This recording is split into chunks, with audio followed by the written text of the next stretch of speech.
Hello, hello. Hey guys, how's it going? Today is Valentine's Day, so I want to start off with just acknowledging some self-love for me, for you, for all of us. We're going to be talking about relationships, but most importantly, we're going to be talking about relationships with yourself. I am going to invite you on. If you want to come and hang out with me on the screen, you can ask questions. I can do some coaching. I am here for you. I have an hour, so we can make this quick and I can just present, or we can actually do some coaching around any questions that you may have, or I'm happy just to answer anything. So a couple of years ago, maybe even 4 years ago, I did a Facebook Live, and I have stuck to this every year since. And it was this idea of, why don't we do an assessment on our relationships every year for Valentine's Day? So our anniversaries change, but if we actually use like Valentine's Day, which is the same for everyone, then it's something that other people could do also. And what was important to me was, I noticed how, can you all hear me okay? Let me know in the chat, make sure you can hear me. I'm not echoing. What stood out to me more than anything else is, if you were working in the corporate world, right? If you had a corporate job, they would do an annual assessment, and they were like, okay, let's see if this chick is performing. Let's see if this is going well. See if we can improve on some things. How are the sales going, right? You would be doing an assessment, and then that would determine if you would get a raise, if you would get to keep your job, or what. Are you all with me?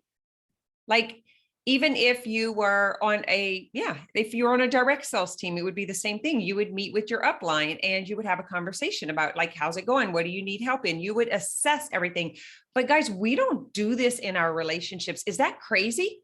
We don't assess the most important thing in our lives. The human life is based on relationship with ourselves, relationship with God or source, or whoever you pray to, relationship with your partner, with your children, with your siblings, relationship with your parents, relationship with your coworkers, relationship with the animal kingdom, the plant kingdom, like the plants that keep us alive, that feed us. Like, how crazy is that we don't do an assessment on our relationships?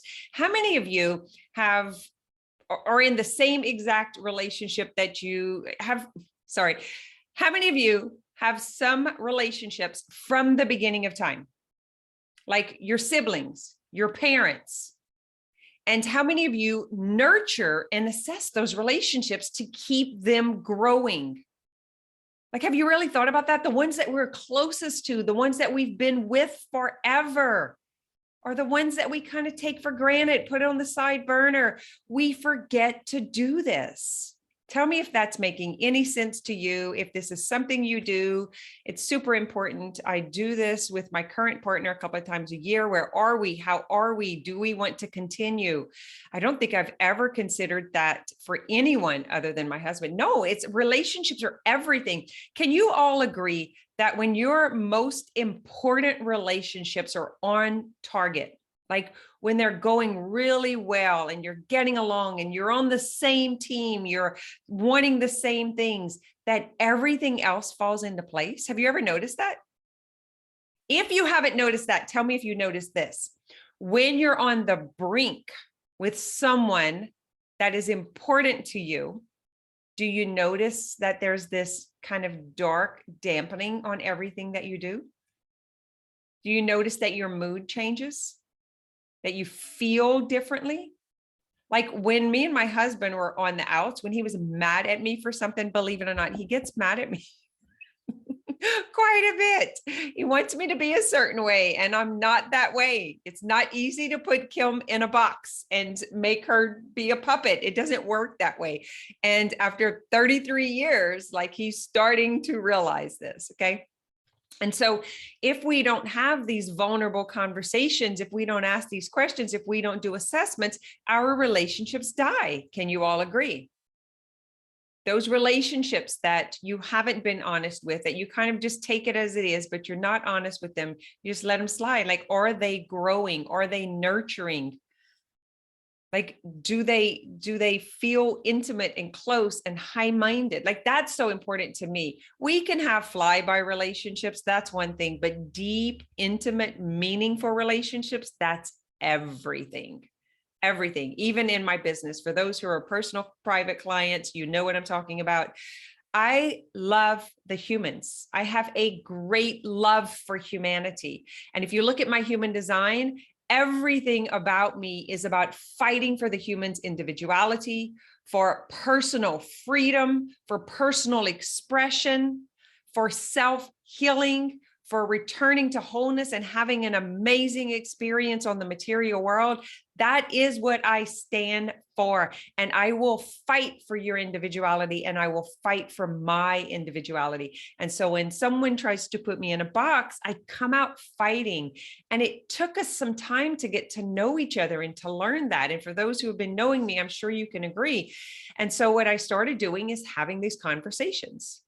And it's exactly, what I just read that Mallory was just saying is, I don't think I've ever considered this for anyone else, but no, maybe it's Meg that just said it's super important. I do this a couple of times a year. Where are we? How are we? Do we want to continue? Guys, I ask my partner this like on a regular basis, not just on Valentine's Day. So I'm going to leave this open. If anyone has questions, it's just recently that I've considered it. Yeah, it takes some time because you hear about it and then you're like, yeah, that sounds great. That's not available for me. It's kind of like making money, right? It's like, oh, it's so interesting. It looks like we can make money. Then it's like, oh, I'm not like them. That doesn't happen for me, right? That's what the mind does. It's just mind games. So do you want to hear about the 3 tips that I have for you today? Or do you want to start with asking me a few questions and I'll lead into that? Let me know in the chat. I realize doesn't support me. He's not on board. It's really interesting because a lot of times our partners don't get us. They don't understand us. They don't really know what drives us. Tips. All right. I'm going to roll right into the tips. That's the first thing I saw. And then I'm going to open it up and we can have a conversation. The most important thing to note is the individuality. When we are in relationship with someone else and we are not being our authentic self, we will bump up against resistance 100% of the time. So how many of you are not in integrity, that your partner or whatever relationship we're talking about that is most meaningful for you, it could be with a daughter, it could be with a mother or siblings or your married partner, it doesn't matter. You choose one relationship to focus on that's really important to you. And recognize if you are being authentic, if you are completely honest, if you're open about your dreams, or if you are hiding and not wanting them to know something about you. Would you leave your journal just laying out on the counter? Would you let them know how big you're dreaming? Would you be afraid to express how big your dream is because they could disappoint you? Maybe they won't believe the same thing that you believe. Maybe you'll feel rejected. I had to do this with my mother. It was really liberating for both of us. Yes, it is very liberating to get clean, to get honest. That is what creates richness in your relationships. Maybe I have been toning it down because I think he does. I don't think he cares. Possibly. So are you willing to take the risk to find out? Not in authenticity with a couple of people. Yeah, guys, this is a huge thing. Like, are you willing to say, hey, I'm all about the money. I'm going to make some money. I'm going to prove to my kids that they can become millionaires. Like, would you have the nerve to say that in front of your church community and your childhood community and your best friends and your partner friends? Would you be willing to say that?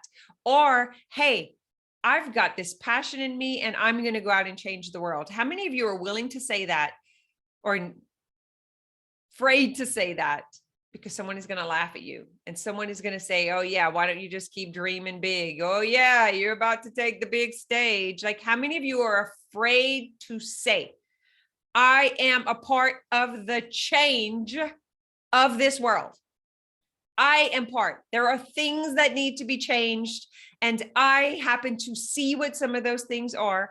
And I have the tools, I have the information, and I'm willing to open up about it and courageously share what I have learned that can help someone else. How many of you are 100% willing to say that to the relationships that matter the most to you? Just put a yes in the chat if you're willing to say that. Put a no in the chat if you're afraid to say that. I still feel cautious about saying it, even though I think it. Not yet. Not yet. Yes. What else we got? Not yet 100%. I am now. All right, let's get fired up. Because this is if we knowing if you are being authentic or not. All right, I'm 100% transparent right now. I'm being as authentic as I can. It's me. I'm all in. I've got a huge, huge mission. A huge mission to meet millions of people and share with them the message of personal empowerment and self-healing and the tools to do it. I'm on a mission to bring people with me, to do it together. I want to serve in a higher capacity and help humanity to heal. I'm in, I'm all in. I got your back. I got your kids back. I got your grandkids back because I got my kids and my children's backs, because I know that if I leave it up to society, to the college, to the teacher, to the priest to teach them what their potential is, it's going to be a big fat fail. And that is my responsibility as their mother and grandmother to be the role model that proves it can be done. Who is with me? How many of you are leaving this up to society instead of being the example yourself? Now, listen, we're talking about the relationships that matter most. Your children, your grandchildren, your partner, your parents. Or are you going to just leave it up to society to show them their potential, to show them what's possible?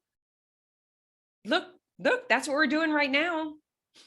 So if you're not willing to say this out loud in front of the people you love most, you're not being authentic. Would you agree? And then I want you to notice what you're afraid of. They might scoff off something. My family has the biggest joke on me, like every single time they come over, and they're like, oh yeah, Mom, if that's what you believe. I'm waiting for the Christmas that we get together when we all have a t-shirt that says, if that's what you believe, Grammy. I'm waiting for it. And I told them all yesterday, and I was like, listen, if you have shame about me being on social media, you might need to get off of social media, because I'm about to blow it up. Because in my mind, if I don't get out there and I don't meet people and I don't relay the message to millions, then my kids and grandkids are left in this world that will never help them reach their potential. And I can't let that happen on my time. I can't. Okay. It's up to us. It is up to us 100,000%. Okay, so let's go on with the tips. Tip number 1, be honest, vulnerable, and clear. Be honest, vulnerable, and clear. And whatever response they have, do not take it personally. It's about them. It's about their limitations. It's about their perception. It's not about you. Can you see what I'm saying? Like, I'm gonna stay with this one. I'm gonna kind of talk about it for a second before moving on to the next one. Does that make sense? Be honest, be vulnerable, be transparent, say it clearly. Hey, I was born to change the world. You got my back? You coming with me? Or you want to just take care of the house while I go do it? I literally had that conversation, like out loud, said it, put these sticky notes on the wall, wrote it out. This is what I'm up for. Are you coming? You going to support me from here, or are you coming with me? How many of you are willing to be vulnerable? Who are willing to tell your partners what your dreams are for yourself, for your children? Maybe it's financial freedom. Maybe it's time freedom. Maybe, maybe it's you attaining it. Like, no, since a little girl, I've been wanting that thing. I've been wanting to get on that stage. I've been wanting to be that person. How many of you were dreaming bigger when you were 6? Than what you're doing right now as an adult? And when you were 6, you were praying to get big enough to get out there and do it. Is that you? How many of you? Your dreams were bigger when you were 6 years old and you were waiting. You couldn't wait till you were going to be 18, 19, 20 to get yourself out in the world. And now you're 40, 50, 60. How many of you? Raise your hand. Just raise your hand in the attendee section right here, if that is you. Your dreams were bigger when you were 6. And then somehow, somewhere you received the message and it was slammed. It was smashed. Your dream was stomped on by someone who had limiting beliefs, by someone who didn't know it was possible for them, by someone who was afraid to do it themselves. And you allowed that message to stop you. See, that's how powerful the message is. So when I talk about being the person who's giving the message, that's why I can't shut up, because I got a lot of voices to quiet down. So I need to scream really loud and I need to say it a lot of times. And I need a lot of partners to come and help me do it, because we got a lot of naysayers. Would you all agree? Got a lot of naysayers that are shutting down dreams for our kids, for our future.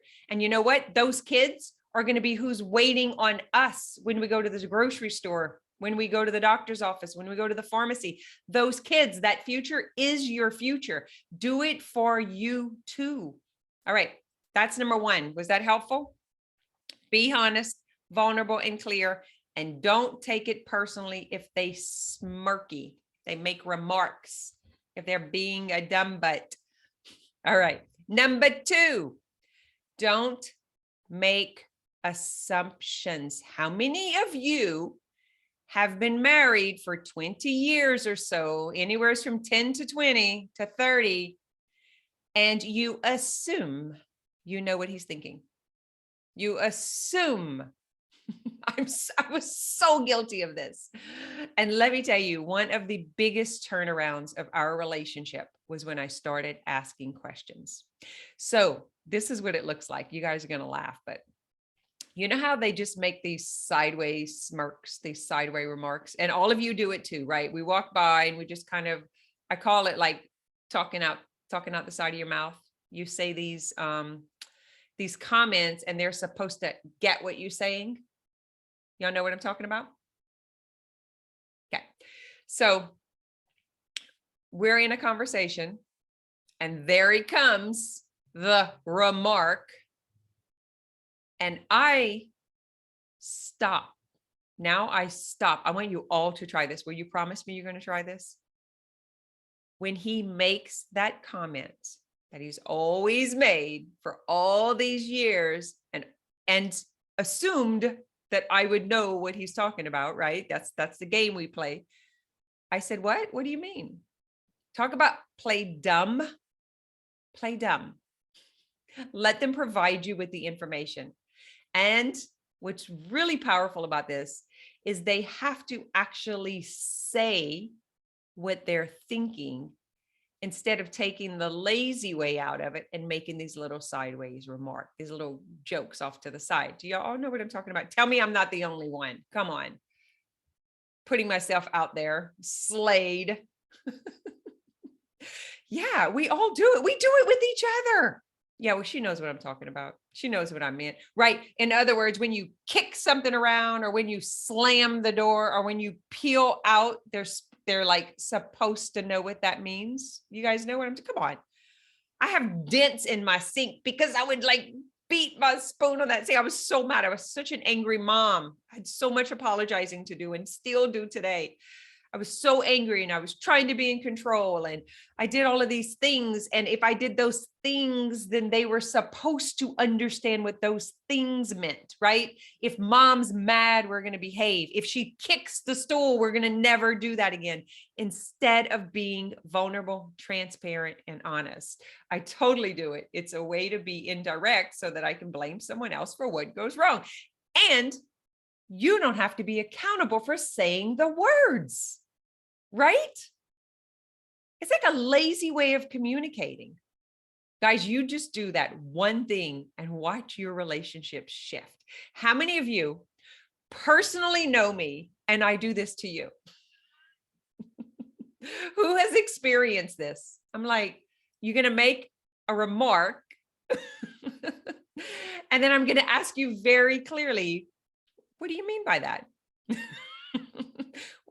What are you talking about? Listen, talk about just play it dumb. I swear to you, it's a game changer because it makes the conversation richer. It makes the communication clearer. Instead of assuming, ask. That's number 2. Number 1, be honest, vulnerable, and clear. And you all here, or women, cut whatever you're going to say. Like, if you're going to, your sentence is this long, cut it to this. So cut it out at least a third of what you were going to say, if not half. And to be very direct and only say one thing. It could be, hey, do you mind getting blue plate mayonnaise while you're at the store?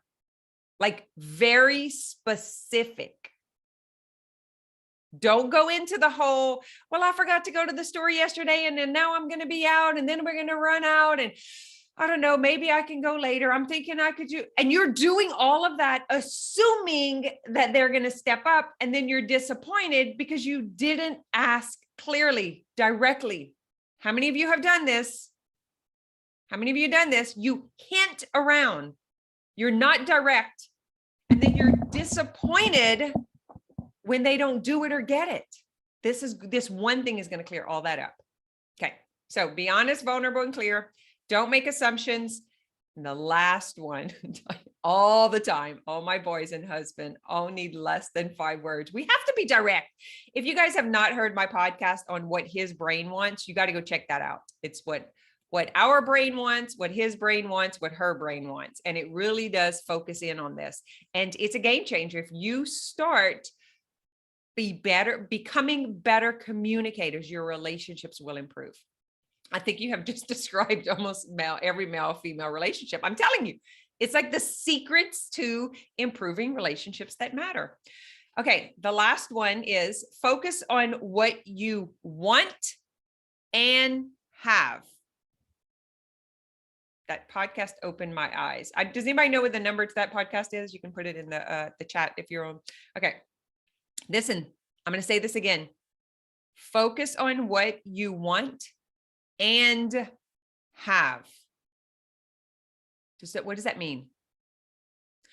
What does he offer in the relationship, or she or they? If we're talking about your mother, what would we focus on that you do have with them? Well, she's still alive. We still have time. I don't want to live with guilt. What is the thing that you have that you want? And so it's like, I have a mother that is living and breathing. I have time on this earth with her. That's something you want and something you have, right? And so you focus strictly on that. I am doing this. Oh, it's episode 79 for those who wanted to listen to More Than Mindset podcast. What his brain wants. So if we're focused on the mother and she gets on your nerves and she's always telling you negative Nancy things and she's always trying to get you to play small and she's always telling you what you should do and it annoys you, focus on, she's here. I want her to still be alive. She's breathing. She's well enough to complain to me. I have time. And then really focusing on how you want, like for me in particular, I had this with my dad, and my focus was, I don't want to live in guilt and resentment or remorse. I want this relationship to end in a very clear way, because face it, any of us can die today, any of us. But when we're looking at aging parents, it's that much more important, right? Okay. So if it were a partner, you're focusing on what you want and have. Well, I want a partner. I want a roof over my head that he provides, and it maybe is you that provides it. And he's the person who keeps the homestead going. So he keeps the kids and he helps with the housework and he mows the lawn. Like, what are 3 things that you have that you want? You could put it in the chat. I will open this up for a Q&A and for anyone to come on live to get coaching. I'm here with you. You can ask the questions in the chat and I will just answer it here, or you can actually come onto the screen with me. So what do you have that you want? So for me in particular, my husband is not my best friend. He's not, but I have best friends. So he doesn't have to play that part, but he gets to be what he's really, really good at. And I just decided to bank in on that. So what he's good at is protecting and providing, right? He's really focused on providing for his family, protecting me. For years, I just wanted to travel. I wanted to get out of here. I started off as a hairdresser and I would go to hair shows. And then don't forget about all the years I chased Jesus. So literally like over, I don't even know, probably 20 years, I chased Jesus. I went to Joel Osteen and I went to revivals in Florida and Beth Moore and what's her name? Oh my gosh, who's I can't think of it. Joyce Myers. Yes, exactly. Joyce Meyer, Joel Osteen, Beth Moore, the revivals in Florida, and every church, everything. I chased. There were Bible studies I would go to in the middle of the week, and I mean, I just had to go and find Jesus, and he didn't like it. And then I had to go get some hairdressing tips, right? So I needed to go to hair shows and I do jewelry shows. And then when I moved into coaching and stuff, like I never stopped, right? I was just, and that was always my reason is like, I have to go so I can get better at what I do. Well, he didn't like it and he gave me a really hard time and he didn't know how to handle me. And so he wouldn't talk to me. And then I felt ignored. And I have this big chip on my shoulder about being rejected, being abandoned, because that's my history. And he would trigger that in me. And then for sure, I thought, I'm not good enough. He doesn't love me. He's going to leave me. Now I'm stuck between not being able to do what I want, or I'm having to stay in this prison here, right? That's the way I was thinking.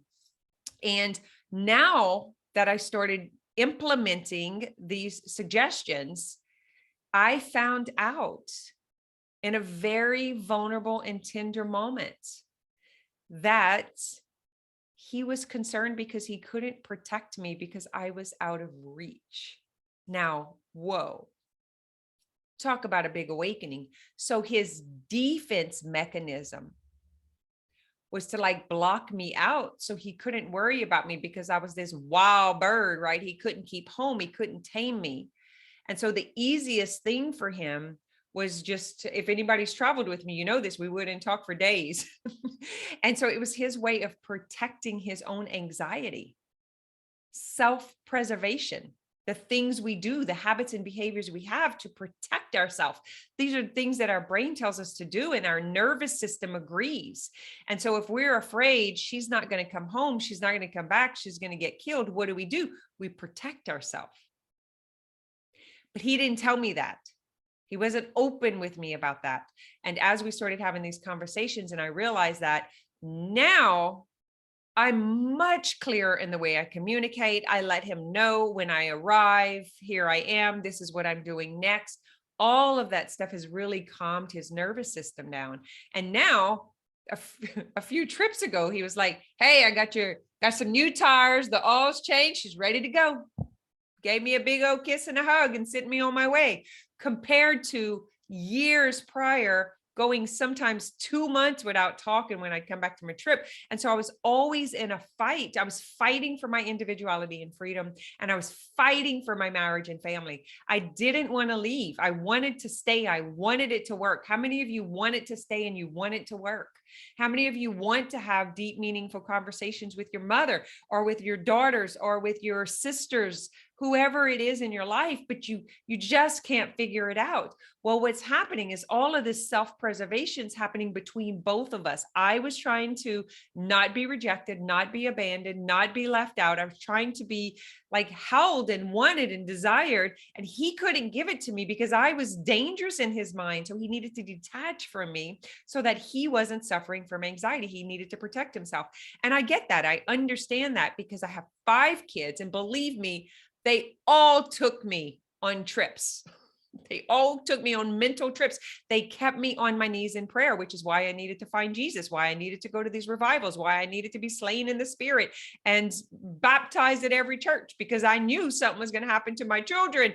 And I just needed God to help me, to protect me. And I remember I remember wanting to keep my kids small so I could feel safe. I didn't want my kids to go do certain things. I didn't want them to go to certain places because I didn't want to lose them. I wanted to protect them. And if I wasn't there, I couldn't protect them. And if they were drinking, it was like 1,000 times worse. And so I spent a lot of time in intercessory prayer. Can I get an amen? Now I know, because I had to do this 5 times. I think I got better by the end. And now my relationship with my grandchildren is completely different because their children, my children, their parents have taken my role of being the worrywart. And now I get to be the one who is the landing place for the grandchildren. And it's the most beautiful thing. And I'm going to tell you, we've healed a lot in this family. When I met my husband, I had been abandoned by my mother. She left and then she died. And so I have no idea what it's like to be held by a mother, to be loved by a mother, I have none of that. So you can imagine how unsafe I felt in society, never having that feminine, that mothering, that loving at all. I had no idea. So I'm super protected, man. And then I got pregnant and he didn't want the baby. And then I was like abandoned again. And here I was pregnant and I didn't have a house. I didn't have a family. I didn't have anything. And so again, I was left and I was abandoned. So I built a wall. And then when I met this man, his children's mother left and didn't have anything to do with them. So I had a child who didn't have a dad. He had 3 children who didn't have a mom. We came full circle. All of these kids have done amazing. We have figured some things out, but we figured it out through experience. And that's what I want to share with you. These are some of the tips that really helped move the marker on that. My kids do really well. We do really well. My grandkids, right? This is important to me. This is everything to me. And when I realized we made this full circle and we healed all of this, like there's a lot of the world that hasn't figured this out yet. I thought everybody knows this, it's no big deal. Now I realize there's a lot of people searching for this. Would you agree? Is this helpful? Like, is there anybody out there who's helping to restore family dynamics in a way that's practical? In a way that's conversational, in a way that's intimate?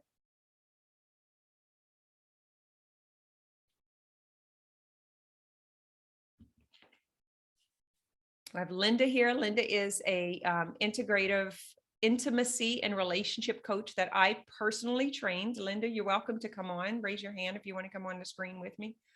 Emily has been working on her marriage, as well as Mallory, through the integrative coach training. They've all come through the coaching program. I know Monique's relationship has completely changed with her children and her husband. If there's anybody else here who wants to come and share what's been the biggest takeaway, what has really made the biggest impact in your life, I would love for you to come on and share with the audience. And if you have any, okay, Monique, come on. If you have any questions, just put them in the chat. I am happy to answer. These are the things that changed my world. And listen, I had some very hurtful situations. I went 4 years without talking to my best friend and my daughter because we had it out. And I swore this will never happen again. I will never get put in this kind of situation where I am separated from someone that I love and respect. And I went to work on figuring this out, and I came up with some processes and some techniques and some tools. And I will not leave this earth without sharing this, because I know how painful it is. And I know how special it is when you have people on your side. Go ahead, Monique, what you got? I was just coming on screen with you. You asked for someone to come on, so I'm here. I'm you've happy to done this work. dialogue. Yeah. I mean, Kim and I have been working together for years now. I'm thinking we're 6 years in or something, maybe. I don't know. And yeah, when I started this, there was defense and there was fear. And the more I was able to get vulnerable and have conversations with not only my husband and my children, because those are my 2 most, important things in my life for me. But the more I was able to have that just honesty and that vulnerability of hey, wait, why am I unhappy with this situation? What's really going on? And giving myself permission. I was in a lot of grief. Mm-hmm. I was in a lot of grief because I was grieving the loss of the life that I thought I was supposed to have, the way that things should look or work, and I'm super grateful that my husband doesn't want to follow the rule books, and that he is that person that is just so stable and solid, and he doesn't fluctuate a whole lot. And I'm grateful that he gives me that space to be me, and that I was brave enough to have that conversation to say that I need time for me. I need to be able to run the roads. I need to be able to take off and separate. I need to be able to close my office door and have alone time and it not be personal, Mm-hmm. And so I credit this work to that completely, because I came from a relationship that was very controlled, and there was domestic violence and abuse, and um, there was a part of me that was afraid, to be honest, because they might leave me too, Mm-hmm. you know? Exactly. Yeah. And so I just kind of kept up this anger and this wall. And not getting what you wanted either, right? Because you couldn't, it's like being in jail with the door Yeah, open. it sucked. I was like, I was going to die if I couldn't get out and explore, if my soul couldn't grow. But then in my mind thought that meant I'll have no family, I'll be abandoned, I'll be rejected. There's no way they'll come on, right? Not giving them credit for loving us and being able to grow with us. And so we actually prevent them from growing because we don't give them that challenge to be able to experience it for themselves. We try to fix it. We're people pleasers, right? We're wounded healers. Thank you. Anymore. Not anymore. Yeah, yeah. Mallory, you want to share, or Linda? Linda's wiggling. So I just had a conversation yesterday where, like, I have been listening very closely to all of the relationship coaching that you've been doing in Self-Healing Masters, because I knew there was things were off, and I needed to talk to him, and I didn't know how, because I knew he was going to get mad about what I had to say. So I prepared him. I did exactly what you said. I'm like, he was away, he was out of the house. So I texted him. I was like, I need to talk to you about some things. When's a good time? He told me. He came home. We talked face to face, no distractions, and I just shared what my concern was, and knowing that he wasn't gonna like it. But I think just that beginning part set us up for him being able to listen to me and understand where I was coming from. Mm-hmm. Our relationship has changed dramatically in the last 3 years. Our roles have changed so much, and it has been, I think, the most impactful thing for me, besides having the courage to say, this is not working for me, something needs to change. The most impactful thing has been being able to ask myself the questions of, what do I actually want? And is this relationship giving me that? To be able to say, something is not right here. Mm-hmm. Because I knew that if it didn't feel good to me, surely he was feeling that too. It couldn't have felt good to him either. But there was just so much going on. It required so much clarity, because there was so much other things going on. Yeah, it's the courage. Yeah. I think it's the courage and guys, these are the people we love the most. And if we don't have the courage to have the conversation, we actually lose them in the end, because the resentment and the defense builds the walls. And then we leave it up to our brain to act out in old behavior. And that's when we separate. That's when we lose integrity in the relationship, because you're actually not there. You're not in the relationship. There's a fake you in the relationship. And that's what creates the division. And you can't have an intimate relationship if you can't both be there. That's what was happening. And then your brain's naturally going to go into defense, right? Thank you for sharing and for putting into action. Yes. And you don't just do it once, you got to keep doing it on a regular basis. So it might look like a Thursday hash out. The day after Self-Healing Masters, that night at 7:00, we have this conversation. It's crazy. And I swear I went through so many marriage books. And if you've read The Punchline Approach, and I talk in the book about, I threw the book up against the wall. I was like, well, it must be nice to be you. I threw that bitch against the wall. That's what I was reading. How to stay married, how to be married. I couldn't find an example. I couldn't find people who had done it. I couldn't find the help. I went to the marriage counselors. I went to the psychiatrist. I went to the priest. I went to the spiritual director. I tried everything. I worked with thousands of women, 20 years as a hairdresser. Like, I was booked solid doing nails day in and day out. I watched every person. I picked through it with a fine-tooth comb, literally listening for what I wanted, for what we could create by the example of what someone else was doing. And I remember, like, oh yeah, well, my husband's not like her husband. Well, the day my husband acts like so-and-so, then it'll change. Like, I remember all of that and reading those books and kicking and throwing and burning those books because I was mad, wasted all my time reading 400 pages and not knowing, because I didn't think it could work for me. So I couldn't even receive the information. And that's why I spend so much time sharing examples and takeaways, because you can't get that out of a book. You can't get the real life situation. You can't have the conversation that opens up a new awareness. We got to be willing, number one, to raise our hand and get coaching. We have to be willing to have this conversation, or someone does, right? That's so hard for us. But I remember the day I was willing to weep and be weak and let him see that and say, I really thought we were going to make it. I'm very sad. Like Monique said, going through the grief. I'm very sad that all of these years and all of this work and all of these kids, and I can't believe we've come this far and we're not going to make it. And he was like, who is this? You walk around here like a badass, and now you're just like, why haven't you always been this? Because I wasn't in integrity, because I wasn't honest, because I thought he would leave me. I thought he would laugh at me. I thought he would take advantage of me if he saw I was weak. I wasn't about to let him see that. What you got, Linda?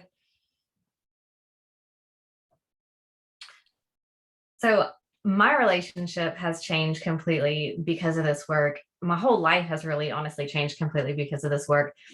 But one of the main things that I got was like this huge sense of awareness of what was creating the thoughts and behaviors behind everything, driving the actions that were creating my relationships to fail, and being able to just be aware that it's not me that's doing it. It's like this trauma or this experience that's created this behavior in me that's just so automatic, that was causing me to sabotage all of my relationships. And then finally, like Monique was saying, I was scared to be vulnerable because what if they leave? Like, I finally met this amazing man. And it's like, I can't open up. I can't be honest. I can't be who I really want to be. Let me do everything I need to do to make him happy so he'll stay. And then that turned into like this resentment and anger and created that division.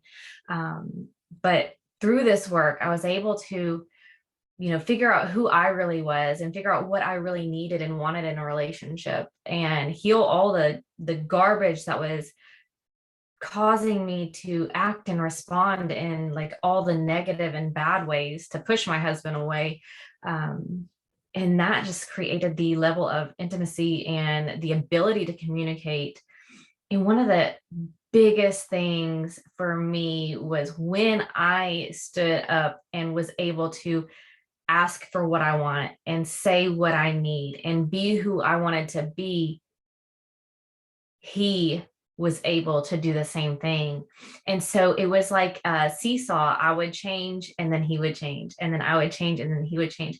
And then we have just kind of been on this roller coaster where we've just been growing together, and we do have to stop from time to time to have those communications, to check in and see where we are and continue to grow. And I'm so thankful that he's been on board this whole time, and allowed me the space to grow and change and ask for my needs. And that he's been open and honest with me to ask for his needs to be met as well. So it's just been amazing. The work I've been doing the work, but it's been benefiting him also, and he's been seeing and growing as well. It's just so amazing. It's I keep coming back to, it's the courage, because if we can't be who we actually are, how is that relationship ever going to be what it could be? Right. Because it's got partial people in the relationship. And until we have the courage to trust, which is what it is, would you be willing to give up who you are for a relationship that doesn't work? That was the question I had to ask myself. Am I willing to give up who I am for a relationship that's not working? And when I said no, I wasn't willing to give it up, and I just came clean with who I was, the relationship opened up. And it's a brand new relationship, and it's two different people. And what I experienced with my children, like Dylan's messaging me today to find out what degrees he needs to put his roast on and how long we got to keep it in the oven. And, my kids were all here yesterday. And, it's like the intimacy that we get to experience now because of that courage.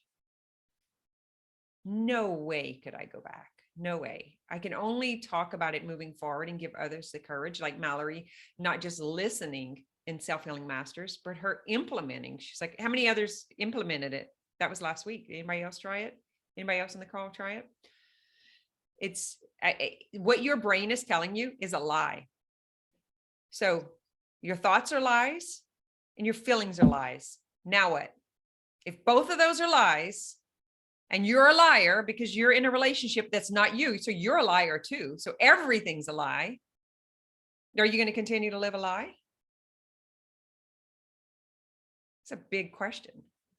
Emily, I see you got out the house. Yes. This work has changed all of my relationships. Obviously, most recently, my marriage too. I think the question I keep coming back to that you asked me was, if you could be yourself in the relationship, would you stay? Like, I was feeling so trapped and stifled. Like, at every turn, I'm being told I'm wrong. I'm being told I'm too much. I'm this, I'm that, just being nitpicked all the time. I'm like, I can't be me anywhere. I just was feeding that lie. Like, no one accepts me. I'm rejected, all that. And you asking me that, like flipping it, if you could be you, would you still want to be with him? And the answer is yes. If I felt free, then yeah. And I've been focusing on freeing myself instead of waiting for him to affirm me.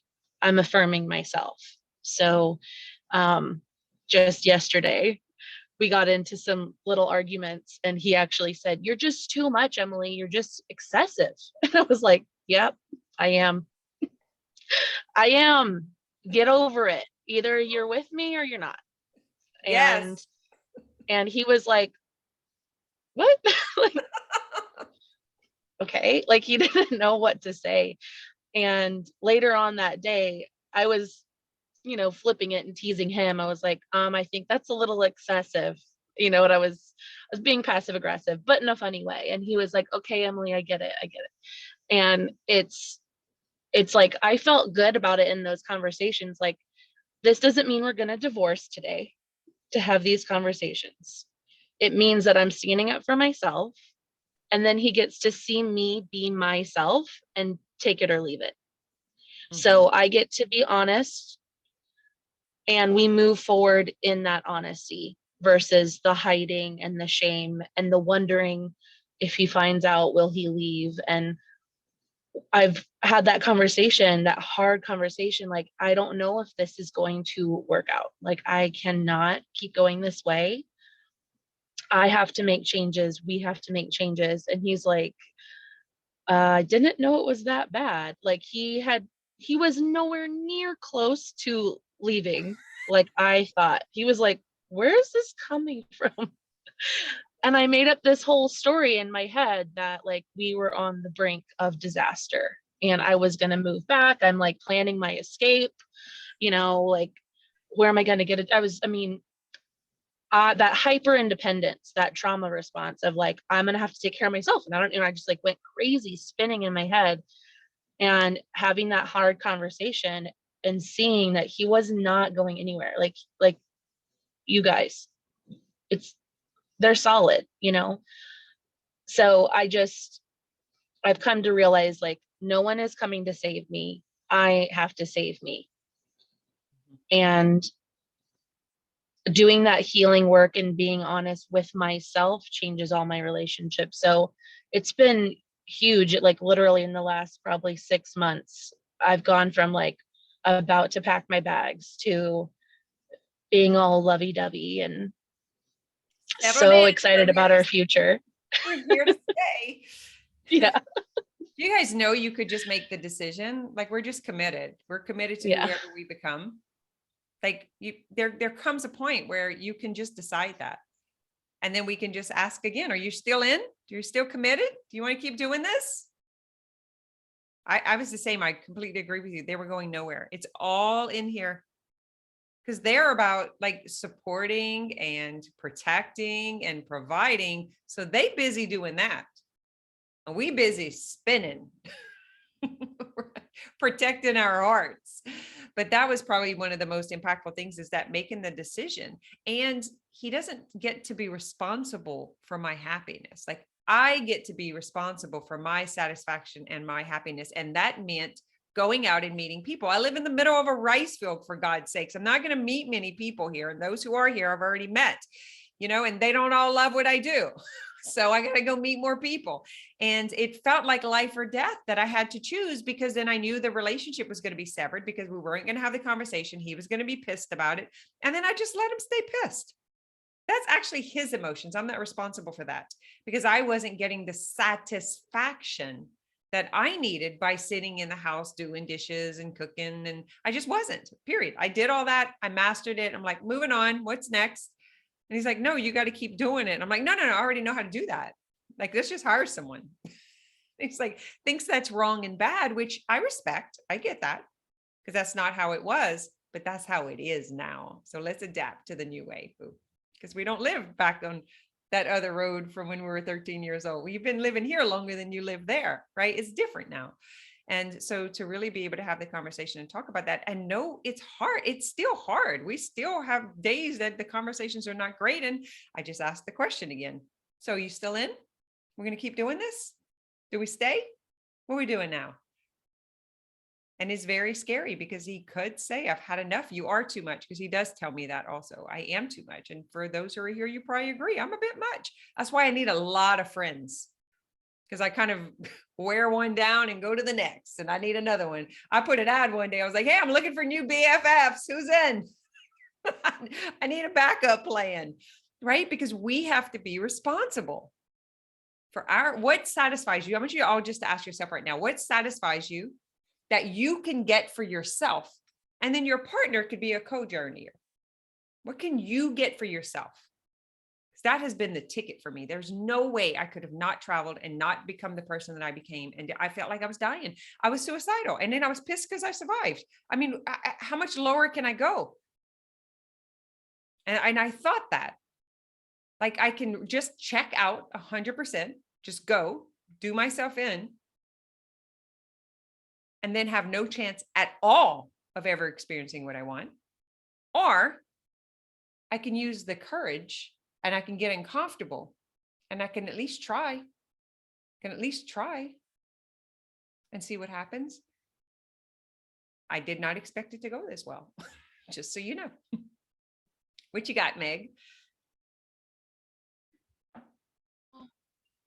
Okay. So two things that were super helpful that I came to realize about myself were that if I was basically behaving in a way that I thought my partner or my children or even my mother wanted, I'm essentially lying to them, right? Like I'm misleading them to believe that I'm this other person.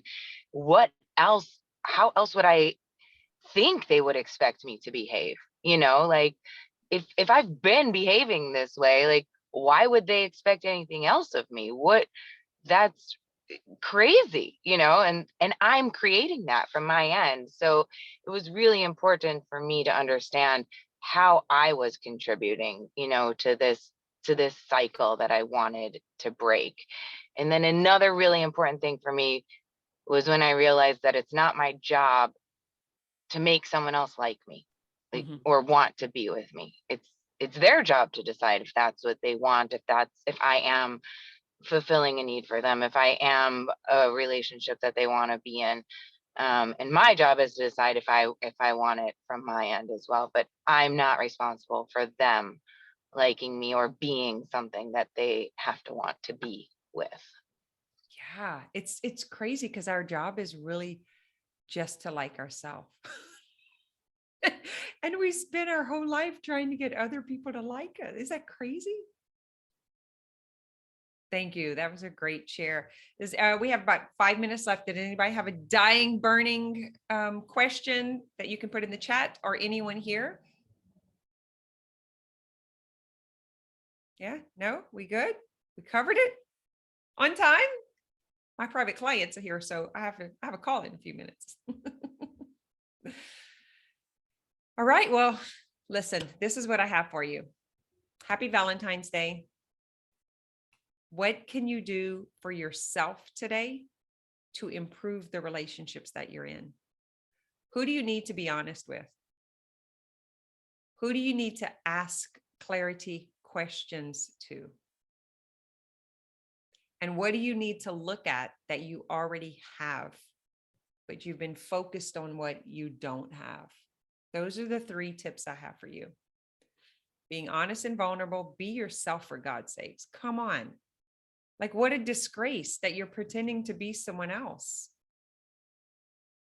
Stop making assumptions, try my trick out, and just say, just wait for the sarcastic remark. It will come. And just say, what?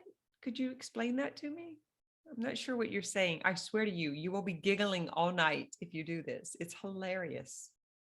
They like, you know what I'm talking about. And then they, but to make them say that, like say what they're trying not to say, it'll grow them up. It'll grow us both up.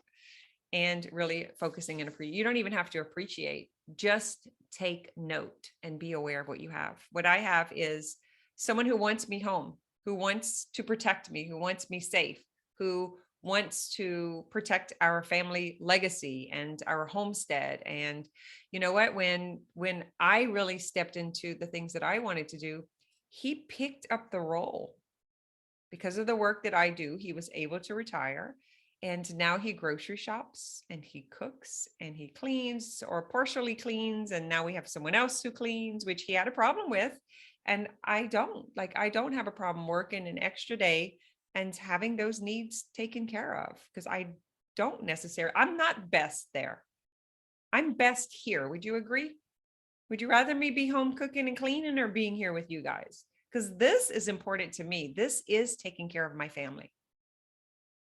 Because for every person who gets the message of self-healing and personal empowerment, personal freedom, self-development, for every person who gets that message, my world is improved. My children's world is improved. My grandchildren's world is improved. And if you don't believe we're connected, just know our grandkids could get married.